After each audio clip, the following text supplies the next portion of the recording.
Un diccionario de español de la exposición Exploring the Early Americas en la librería del Congreso de Estados Unidos en 2008. Brendan Smialowski para The New York Times AMHRST, Massachusetts.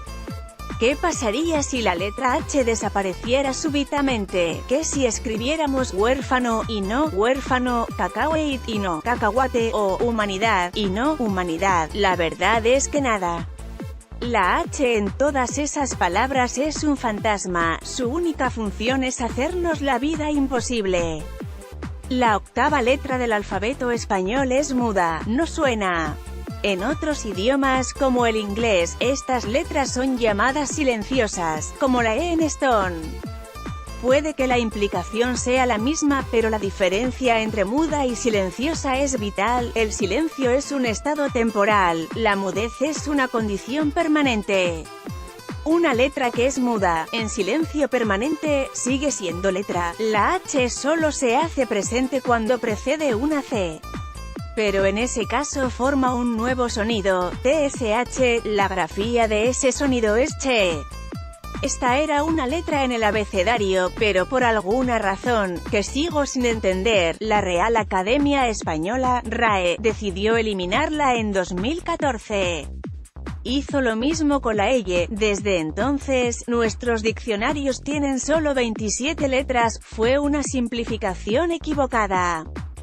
Si el español es verdaderamente fonético, si hablamos como escribimos y escribimos como hablamos, la ortografía de las muchas palabras que empiezan con H y de tantas otras que la incluyen en su interior debería cambiar. En todo caso, lo que debió haber hecho la RAE fue eliminar la H. Nuestras vocales, que en otras lenguas pueden ser cortas o largas, en inglés el sonido de la I es distinto en amoeba, lili y bit, tienen siempre el mismo valor.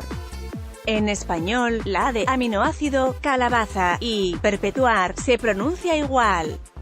Pero es cierto que hay otros lugares en nuestra ortografía donde la pronunciación sucumbe a formalidades absurdas. La distinción entre S, C y Z es un dolor de cabeza. El mismo sonido que conectamos con la letra S aparece en comprensión, hacia, y retazo.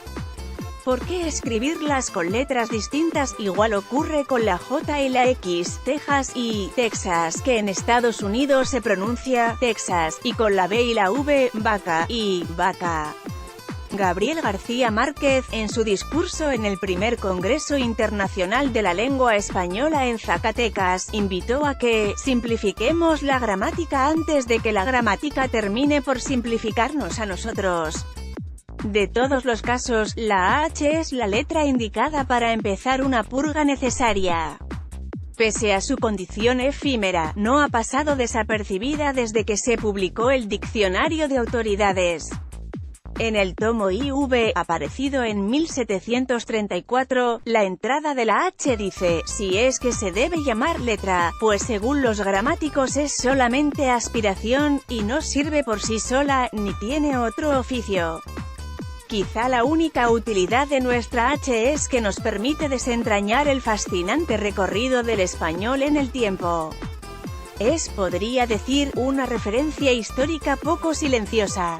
Sustituyó a la F, en palabras como hijo, que se pronunciaba fijo y viene el latín filius. La heredamos de los fenicios, quienes influyeron en el latín, el modelo de las lenguas romances, entre las cuales está el español. Sin ella no sabríamos que almohada viene del árabe almucada. Si desaparece la H perderíamos un fragmento de la historia del español. Ante el dilema, o una pregunta, ¿es mejor salvaguardar la memoria histórica o darle congruencia a nuestra lengua? La historia no es una cárcel. Al contrario, es una invitación a ser libres. La característica básica, inapelable, del lenguaje es su constante mutabilidad. El que no cambia muere. También es cierto que si eliminamos la H habrá confusión entre ay y ay, o entre hasta y hasta. Pero esa confusión es ficticia. Nadie confunde estas palabras ni al escribir ni al hablar. ¿Por qué pensar que habría caos? El contexto es la clave. En otras palabras, todo depende de la circunstancia. La tilde solo, por ejemplo, no es necesaria al leer. El contexto da las pistas.